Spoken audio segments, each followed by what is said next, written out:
You're listening to the Out of Bounds Show podcast powered by The Sportsbook at Golden Moon Casino at the Pearl River Resort. To get in on the action, visit Golden Moon Casino today.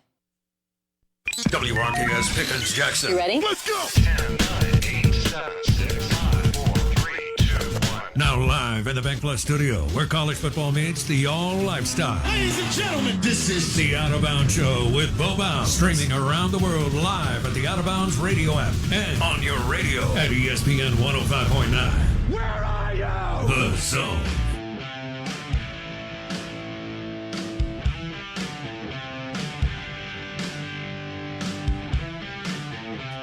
Oh, yeah. Hour number 3 starting up now on the Out of Bounds Show. Live in the Bank Plus studio, streaming worldwide on the Out of Bounds radio app. So excited to have you along for the ride. 2 hours in, 1 hour to go. Car's still on the road. We're still moving forward, baby. Can't complain about that. ESPN 105.9 The Zone, the Out of Bounds Show. Powered by the Sportsbook at Golden Moon Casino in Philadelphia, Mississippi. Schedule a boys' weekend, maybe a romantic night getaway. Get you a room at the Golden Moon Hotel Casino. Play around at Dancing Rabbit. Head down to the slots. And don't forget to put a bet in with Chris Hopwood at the Sportsbook at the Golden Moon Hotel and Casino.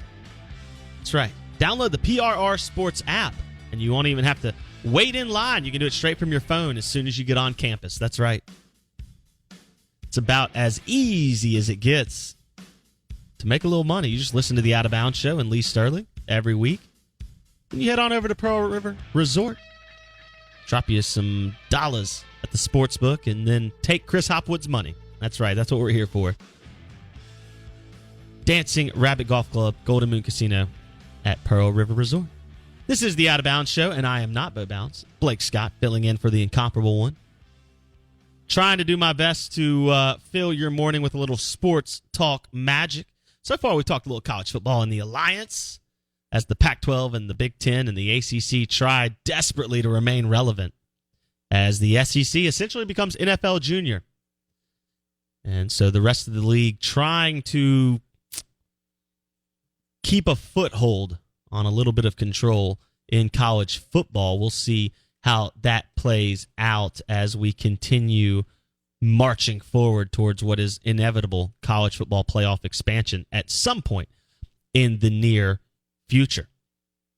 We've talked a little NFL. Jerry Jones, quite arguably the best and worst owner in NFL history all at the same time. Pretty remarkable that he was able to accomplish that. But talked a little Jerry Jones and the Dallas Cowboys. Dak Prescott still kind of nursing an injury, trying to come back from that. We'll see exactly what that means when the Cowboys take on defending Super Bowl champion Tampa Bay Fighting Tom Brady's to start the season. That's right.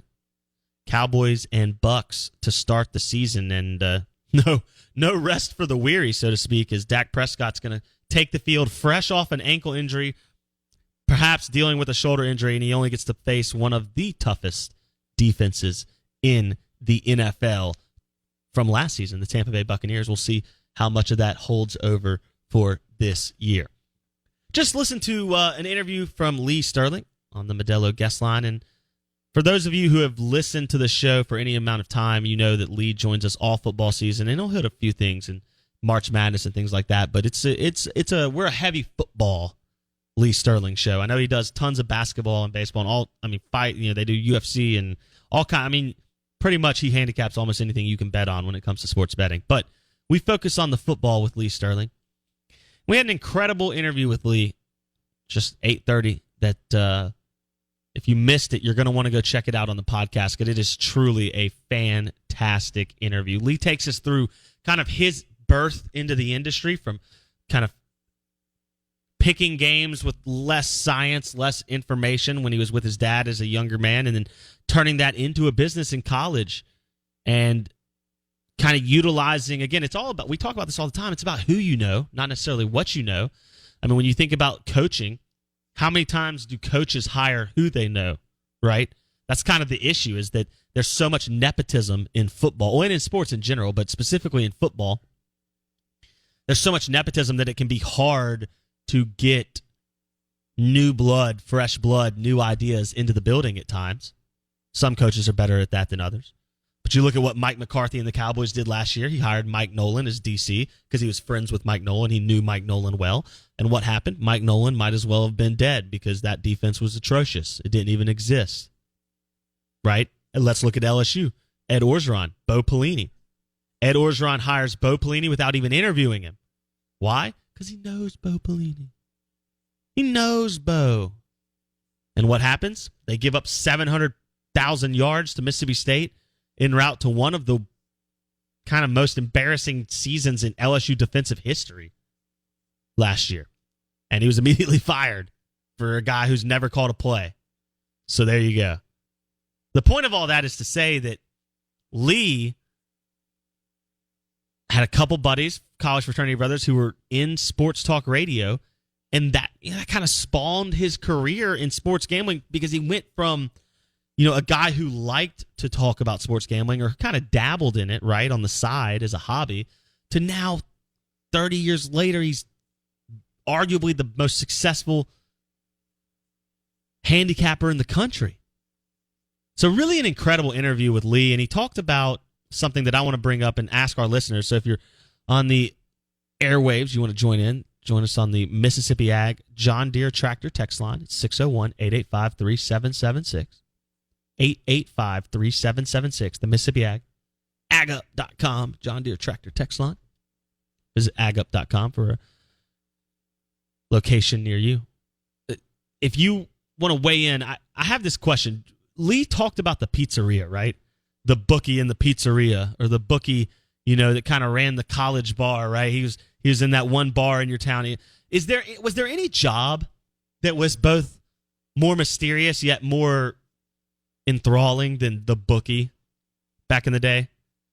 Let me know. Text us on the Mississippi Ag John Deere Tractor text line, 601-885-3776. I want to hear from you. Did you have a bookie in college? Were you the bookie? And what made your bookie so interesting? See, I feel like bookies, it's kind of like it's like a used car salesman, right? We get this idea in our heads of like, oh, a bookie is this, right? A used car salesman is this, right? We do it with everything. We stereotype everybody. We do it. But the bookie moniker, I just think to like the sleazy guy. He's probably wearing like roughed up jeans. He's got on, some type of shirt and like a black jacket. Like maybe he's wearing like a, weird kind of polo shirt or something. He's got scruffy face. He's a little sour looking, always half inebriated, but not enough to like make a fool of himself. He's always just sour, right? And they always operated in like the weirdest places, right? The back of the pizzeria, operated a laundromat, ran his book out of a parking garage where he was the attendant. I feel like that's the like quintessential bookie, right? And now you come full circle, and guys like Barstool Sports and ESPN and Fox and CBS, all of those places, now they have quote-unquote bookies essentially working for them because sports gambling is such this massive market moving forward. It's truly incredible. But I love to reminisce on like the characteristics, the old cartoonish days of sports bookies, right? And Lee talked about that with the pizzeria. Three Humps Campbell says, my bookie in 2000 and early 2000 in New York worked at a gas station that only sold cigarettes. So he basically like worked in a little pump. He says, think of the glass box at like a Kroger gas pump, right? So he would go get his gas, buy a pack of cigarettes, and put his bet down on the Jets to cover, right?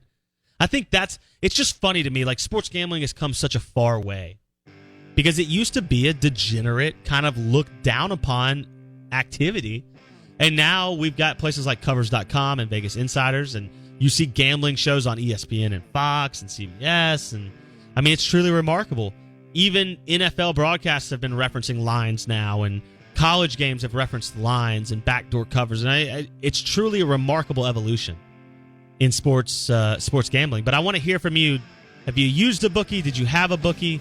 What crazy stereotype did he live out? Love to hear from you on the Mississippi Ag John Deere Tractor text line, 885-3776. You're listening to the Out of Bounds Show, ESPN 105.9 The Zone. Brought to you by Fleetway Market. Fuel up at Fleetway. I go there in Gluckstadt almost every day. Fuel up with Fleetway Market. We'll be giving away an incredible tailgate package next week from Fleetway Market. We'll tell you more about that on the other side. The Out of Bounds Show podcast is brought to you by Kessler Prime. For the best steaks in Mississippi, visit Kessler Prime in the Renaissance.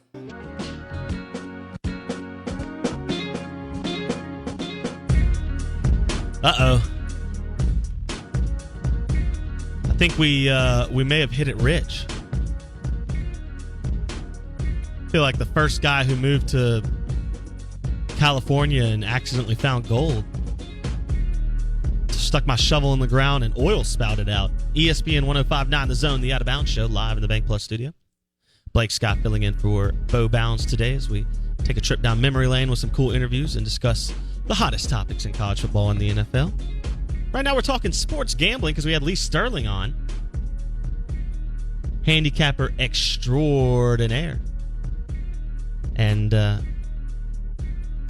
interesting stories from Lee as he talked about kind of how he created his business so many years ago. And I asked on the text line, 601-885-3776, did you have a bookie? Were you a bookie? What was your bookie like? What's the stereotype? Because even Lee mentioned, the negative connotation in the 70s, 80s, 90s was pretty big. Sports gambling for the most part outside of Las Vegas was illegal. And you just had this negative connotation. It was like going to a sleazy store, right? Or a sleazy used car salesman, right? You felt like you knew you were getting ripped off because you were doing something kind of off the books. And we've had some incredible, already the text line, on fire, rolling in with some incredible stories from people who either were a bookie, knew a bookie, had a bookie.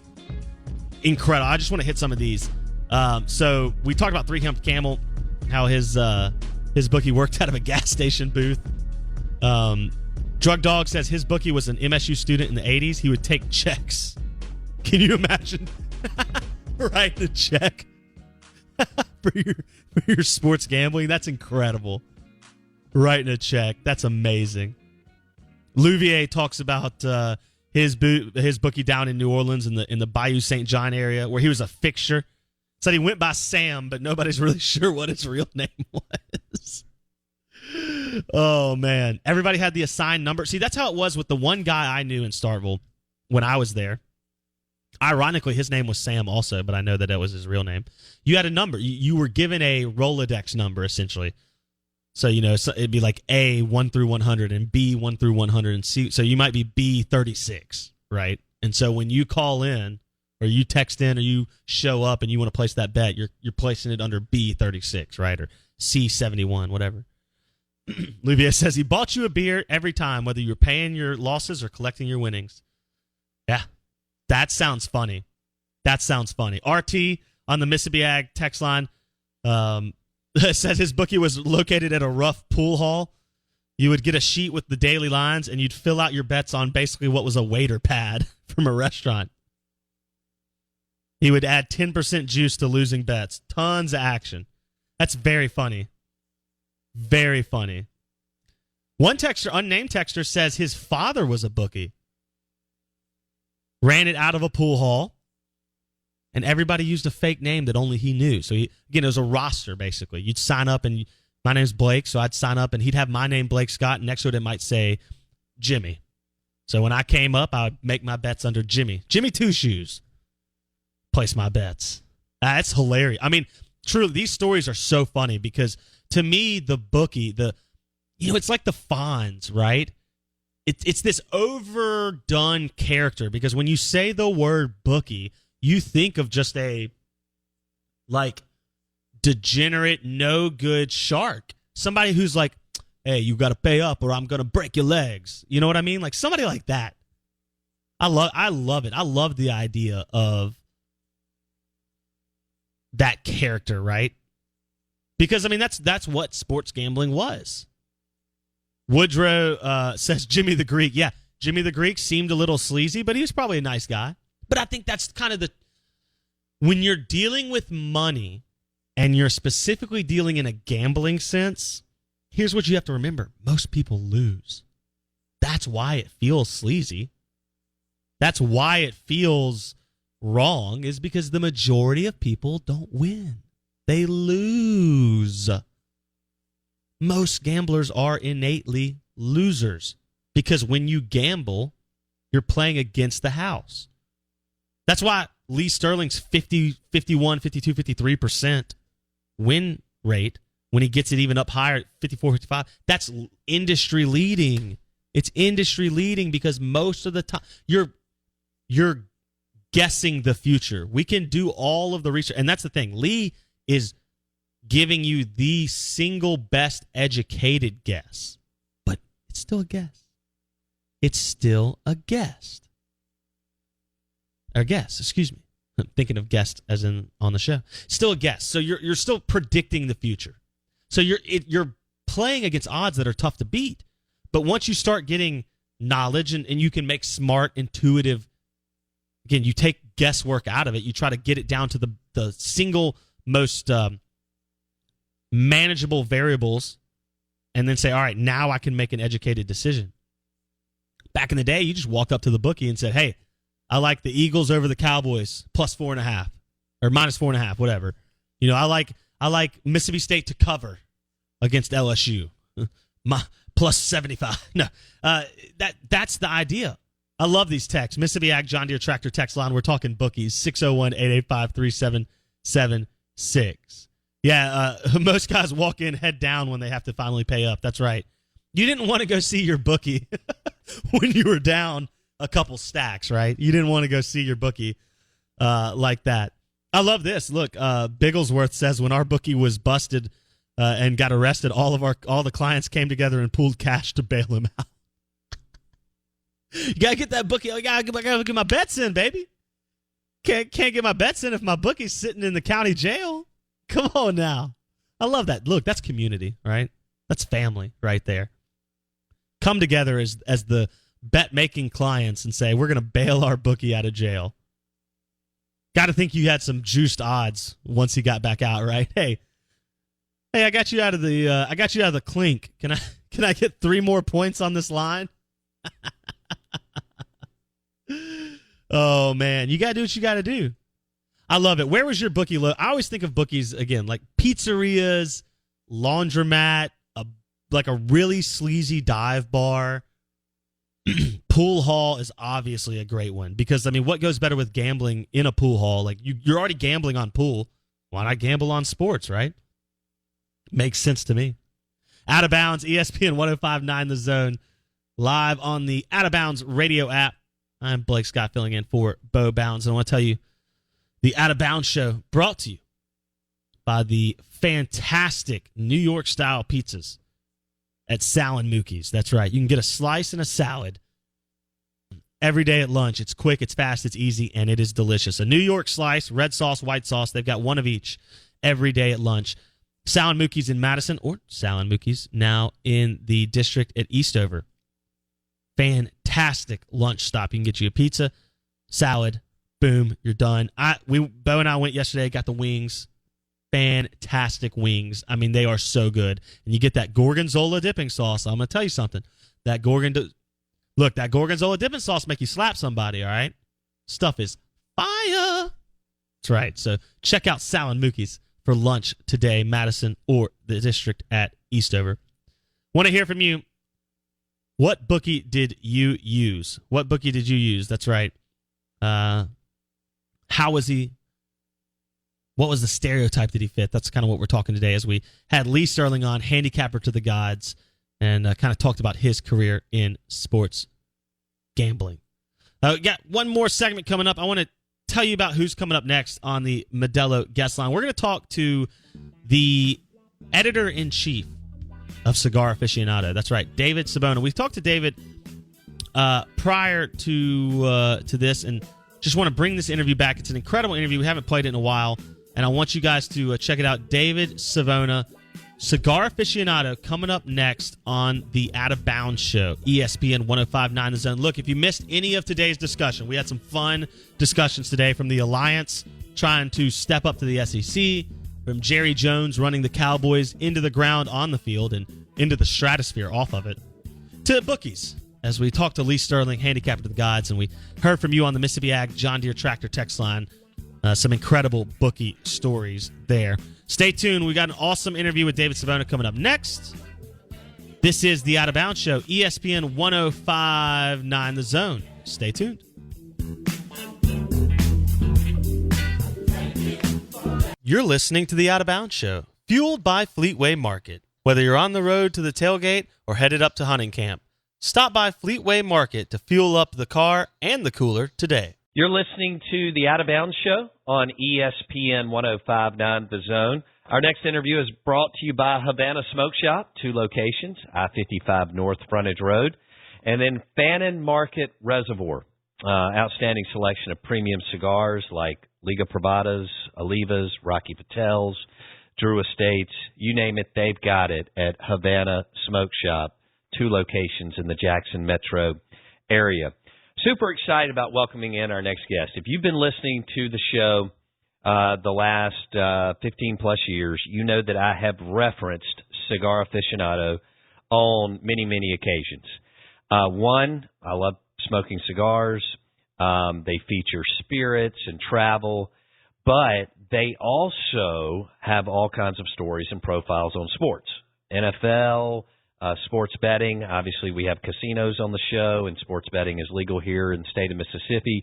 So it's a natural tie, and people love to enjoy a great cigar on the patio porch or courtyard while enjoying the game. So we welcome in David Savona, executive editor of Cigar Aficionado, the magazine. It is an amazing magazine, and, of course, CigarAficionado.com. David, good morning. Thanks for joining us. Bo, thanks for having me. Thanks for those kind words about Cigar Aficionado magazine. I fell in love with it in the 90s, right out of college, and have just loved what you and Marvin Shankin and the team have done with both Cigar Aficionado and Wine Spectator. I want to start with so as I go through the magazines, I know that you put the thing together, you're managing a team, and so on. So you don't always do a story on who you're profiling, whether it's Michael Jordan, A-Rod, Schwarzenegger, Charles Barkley. But I did notice you did the Charles Barkley article. I did do the Charles Barkley piece, which is the one that's on newsstands right now, our current issue, our March-April issue. And it's really good. You know, Barkley, he's a tie into this area because he played in the SEC. And as a kid, I got to see him play at Auburn. And then, of course, in the NBA, and we all get to see him on TNT during the season. And I've known forever that he's a cigar smoker and so on. So you met Barkley to do this story in Philadelphia. Is that right, David? That's right. We sat down at the Ashton Cigar Bar in Philadelphia for a long interview over cigars. My first time meeting him after a long time of trying to get him on our cover. He was a tough one to land. And he could not have been more gracious and more friendly in person. And I got to tell you, he was a fantastic interview. He, I'm glad you liked the story, but he did the heavy lifting. He's got a great story to tell. I just had to put the pieces together. The man can talk and has wonderful stories to tell. Well, and that's what's great. We're visiting with David Savona, executive editor, Cigar Aficionado. Charles Barkley is the and basically on the cover of their magazines, you have an entertainer, athlete, celebrity, CEO that they feature in each magazine. And so that's what I think was great for you, David, the fact that you can kind of tee Barkley all up and he runs with it. Not all people are like that. No, not at all. And Barkley is the exception to the rule, whereas most celebrities are, they're very carefully crafting their public image, and I'd say they're basically a lot of them are afraid to say the wrong thing. Barkley realized long ago that he's comfortable in his own skin and is just happy to speak his mind. I asked him during the interview, what led you to that? When did you get in that habit? And he said it was pretty soon after joining the NBA, and he came to the realization that no matter what he says. Because look, about half the people are going to be happy and half the people are going to be upset. So why waste the effort to try to make everybody happy? I'm just going to say what's on my mind, and it's a lot easier to do. I don't have to worry about it. I get it all done with, and there it is. And I made that decision, and I've never looked back. And that's Barkley, man. He just, you ask him anything, anything I asked him, he kept it on the record. He answered frankly. He answered with intelligence and forethought, and he was just great to talk to. He talked about anything and everything, and he talked about it well. It's a super piece. It really is. Charles Barkley's on the cover of Cigar Aficionado. We're visiting with David Savona, executive editor, and the Out of Bounds Show, ESPN 105.9 The Zone. David joins us on the Miller Lite guest line. Barkley will always be tied to MJ and Jordan, David, because of playing against each other during the same time. And then do you find that you always gravitate regardless? And I know Marvin Shanken did a great profile 2 years ago on Jordan, and now with the whole MJ documentaries being released. But did you find that you gravitated towards the Barkley-Jordan theme because of cigars and golf? Absolutely. I mean, I think Barkley was on our radar just because he's Charles Barkley and everyone knows and loves him. But, you would see these pictures of him smoking cigars with Michael Jordan on the golf course, and that maybe brought him more into our radar screen. And when you talk about basketball players, you always have to talk about Michael Jordan, because I know there's some argument about this, but in my mind, and I think in most people's mind, he's the best ever to play the game. And I'm glad you brought up the documentary, The Last Dance. We've been following it very closely, and we've been sharing with our readers on our website, CigarAficionado.com, Marvin Shanken's epic interview with Michael Jordan from our 2017 25th anniversary issue. And we don't just have the story on our website. We have these great video clips of Charles Barkley likes cigars very much. Michael Jordan adores cigars. Michael Jordan smokes more cigars than just about anybody I know. During the interview with Marvin, he revealed that he smokes 6 cigars a day. Typically on the golf course, he plays a lot of golf. He smokes a lot of cigars. And during the interview with Marvin, he smoked 2 great cigars. One a pre-Castro Cuban that Marvin gave him, the other a Hoyna Monterey Double Corona. And he also smoked a cigar for the photo shoot that happened right before the interview. So the man smoked 3 cigars during the time that we were with him. We actually just posted a story on the site this week about how Jordan revealed that he would smoke a cigar before every home game in Chicago to deal with the Chicago traffic, and that's got a lot of traffic. Isn't that incredible, David? It blows me away. I'm a Knicks fan, and I was a big Knicks fan when Jordan's Bulls were destroying the Knicks. And I guess I could handle the fact that Michael Jordan was, taking care of my team. But it makes it even more painful to know that he smoked a cigar before playing some of the best basketball I've ever seen. So, he's Superman. He can smoke a cigar, go play an incredible basketball game, and then smoke a cigar afterward. He's absolutely Superman on the court. It's incredible. Golly, he doesn't sleep. His immune system is bulletproof. And you're right, the guy's the GOAT. We're visiting with David Savonas, executive director of Cigar Aficionado. It's an amazing magazine, and David just referenced the website, CigarAficionado.com, and they've got this. They featured Jordan 2 years ago. Great article, and now they have some more bits and pieces of it, and as David mentioned, some video to go along with it. David, how cool did you think it was the last two Sundays that while they were interviewing Jordan for The Last Dance, that he had his tequila there, boutique tequila beside him, and he also had a couple of cigars. That's great for your business. I thought it was great, and I wasn't surprised, and I know how much he loves those cigars, but I was really happy to see him with a cigar during the interviews. And The Last Dance is very cigar heavy. There's footage of Phil Jackson smoking cigars after one of the Bulls championships. The last episodes talked about Dennis Rodman going to Michael Jordan's hotel room after a game and trying to kind of make the peace with him and said, "Hey, do you have an extra cigar?" Rodman smoked a cigar with him. So I don't know. I think I think cigars might have to take a little of the credit for this incredible run of the Chicago Bulls. Cigars played a supporting role, maybe. Man, that was great, and that's a good point as far as sports.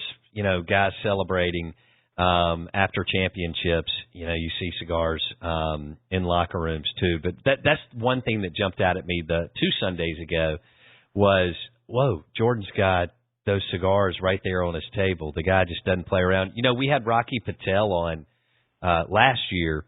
And he was a lot of fun. His story and God, how much he travels, but to go from lawyer to entrepreneur to a fantastic line of cigars. And he referenced Jordan. He said, "Yeah, making a cigar for Jordan." And I was like, "Okay, I'm jealous." I mean, well, Rocky's just a great guy. I've been in the cigar business for 25 years now, and one of the beautiful things about this industry, it's a small industry. It's an industry of gentlemen, ladies, people who work very, very hard. And it's just a great bunch of people. So I'm really lucky to get to know these people and to spend time with these people. It's a great group making and selling premium cigars. Charles Barkley on the latest issue cover of Cigar Aficionado, Hall of Famer. And big celebrity and personality, and played at Auburn, so he's tied in here in the Southeast and in the SEC. It's a great feature piece on Barkley, and David Savona actually did that when David doesn't usually do them, but it's really well done. Some of they have a quote page in here, and it is so good. Barkley Unfiltered, you will love it. That was a great. I don't know who you or others on your team, but it was a great way to kind of go through some of the article, David, and then grab whatever this is, 6 or 7 quotes that are really good from Barkley. Well, I'll tell you, usually there's usually pull quotes in any article, just to kind of, showcase some of the interesting things that a person says. In this case, when I was done writing the story, we had so much left over that you just couldn't fit in. But it was so important. We said, how are we going to work this into the story? And we came up with this idea to do a whole page of pull quotes. And that just kind of shows you the man Charles Barkley is. I mean, I don't do social media. I don't want to open it myself to deal with, well, I don't want to swear on your show. he swore a couple of times. But, he's just a man of many words. And he had so many words and so many interesting things to say. We kind of had to invent that page for it. He was really unlike any other celebrity I've interviewed before. The best is he's talking about he's at the White House, and Paul McCartney's there, and Barkley's like, all right, I spend 30 minutes staring at Paul McCartney with the Beatles. And he's like, finally I go, blank. He's Paul McCartney. He may not want to be bothered, but this is once in a lifetime. I'm going in. That's typical Barkley to me. David. Typical Barkley. That was the one guy I think that intimidated Barkley. I think I asked him, is there anybody that you were, not comfortable talking to? And that's how the story about Paul McCartney came. He's talked to just about everybody in the world, but he was awed by a Beatle. But then he finally got the courage up to go talk to him. And who doesn't want to talk to Charles Barkley? Look, I've been in a group with him. But not one-on-one like you had an opportunity to do. He likes to hold court over in Atlanta some, and you can sometimes catch him around an SEC basketball tournament. But that had to be awesome at the Ashton Cigar Bar, and to catch up with Barkley in Philly. So Cigar Aficionado, they feature athletes, actors, entrepreneurs, and CEOs and so on. Obviously, cigar ratings, travel, the accessory industry within cigars, and then they do a great job on spirits, whether you're talking about boutique bourbon, scotch, tequila, rum, and so on. And we're visiting with David Savona, executive editor of Cigar Aficionado magazine and CigarAficionado.com. So who was, y'all profile some, y'all cover some amazing people, and I can't imagine what it's like to work the phones and the agents and the reps and so on. Who was the toughest that you landed, maybe either since you took over for Gordon Mott or even before then when you were part of the team? that y'all eventually landed, David? The toughest one that I was involved with, or that happened during my tenure, I got to say it was De Niro. Robert De Niro was on the cover several years ago. I guess it was 2016, September 2016. And he was a guy that we had been trying to get on the cover for basically the entire history of the magazine. And I really had nothing to do with it. It was really all Marvin. So that was a case where Marvin somehow got in touch with De Niro personally, got him on the cover. And I remember when De Niro came to the office, he had a reputation for not liking interviews, walking out of interviews. So I knew that even though he had come to the building, until he sat down and actually did the talk, it wasn't in the bag.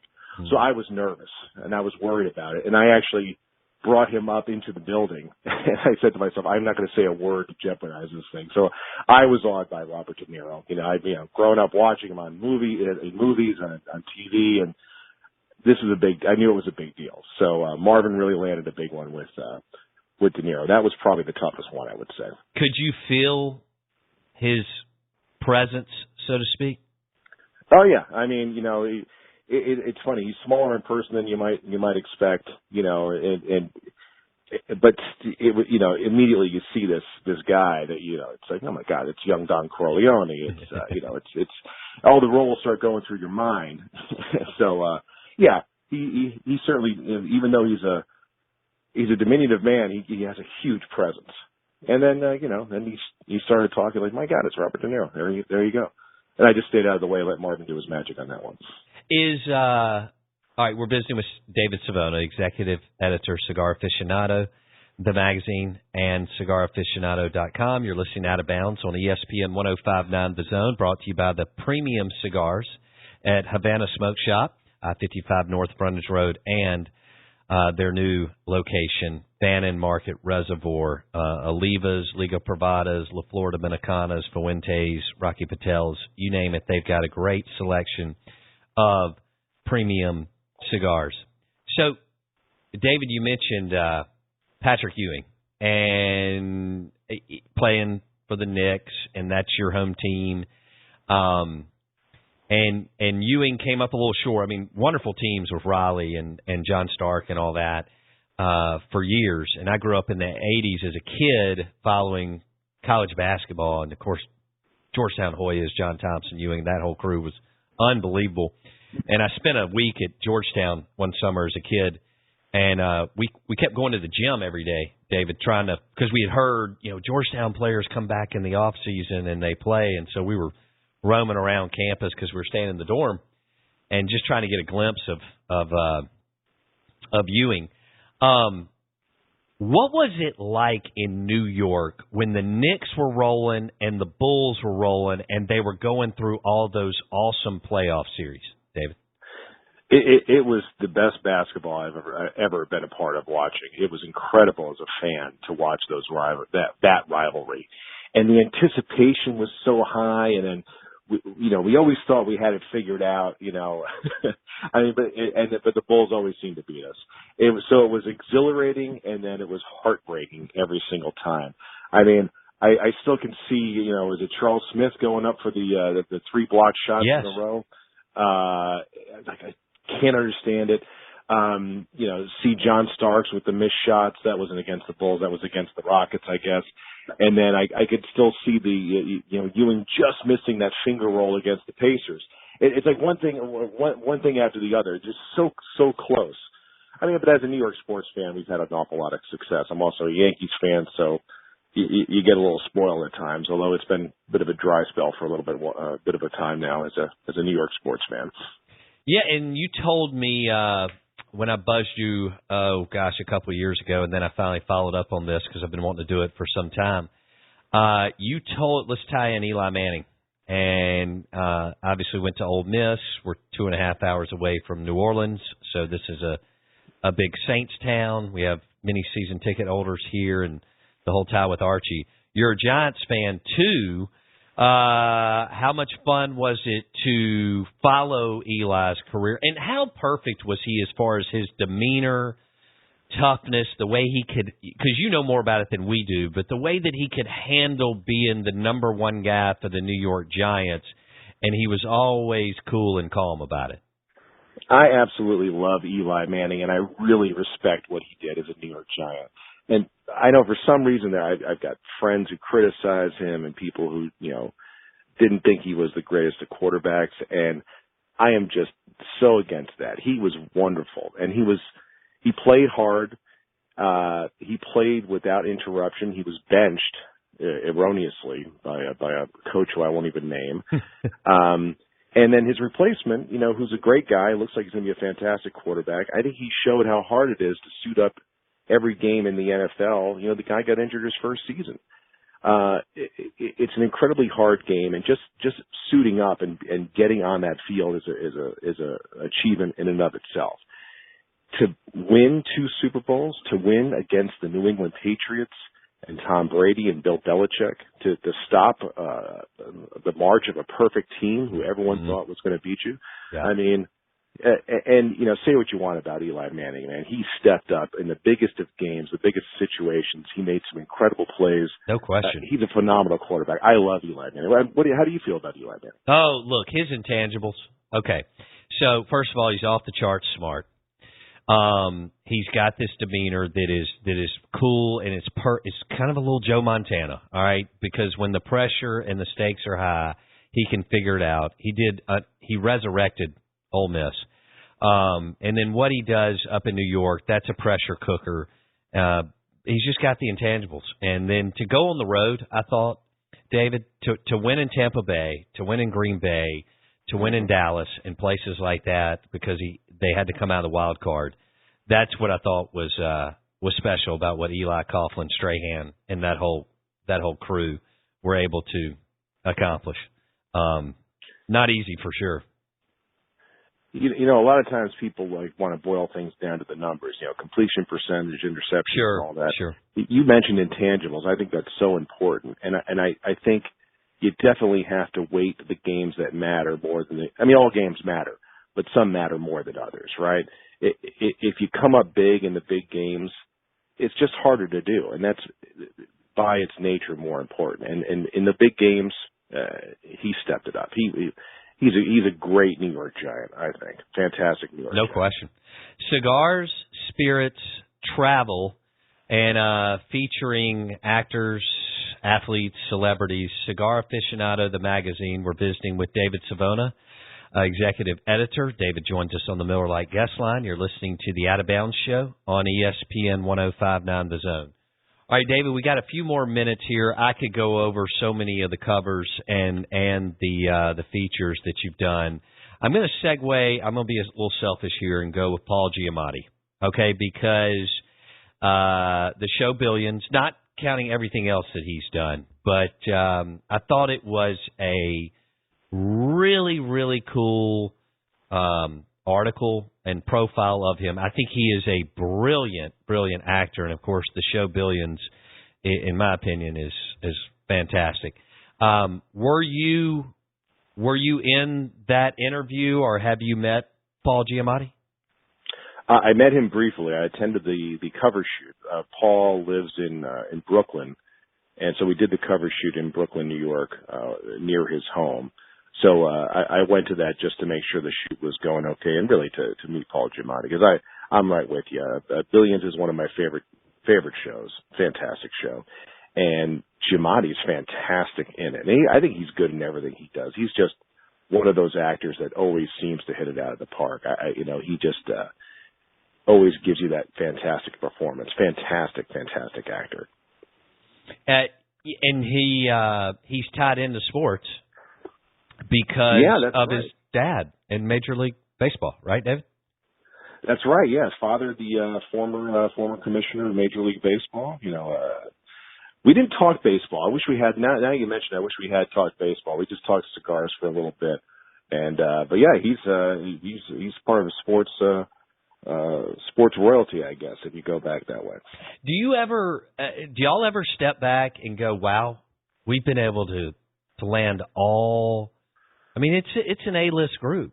I haven't even gotten to A-Rod yet. We'll see how time goes. But when I'm looking at about 15 of your covers right now, and do y'all ever pinch yourself a little bit, you and Marvin Shanken and the team, as far as who you've been able to land on the cover of Cigar Aficionado? I mean, I sure do. You know, I look at that collection of covers in our smoking room in New York. Our offices are closed right now because of the pandemic, but we're looking forward to getting back in there sometime soon. On that wall, we have many of our covers, and I just look up at them, you know, while smoking a cigar every once in a while, and it is something else. It's really a great thing to be a part of. And, you know, whenever I go through the old issues, I just smile, and I'm very appreciative, and I feel very lucky to be a part of this great magazine that Marvin Shanken started back in 1992. I absolutely love my work. I love what I do. I'm a lucky and fortunate man.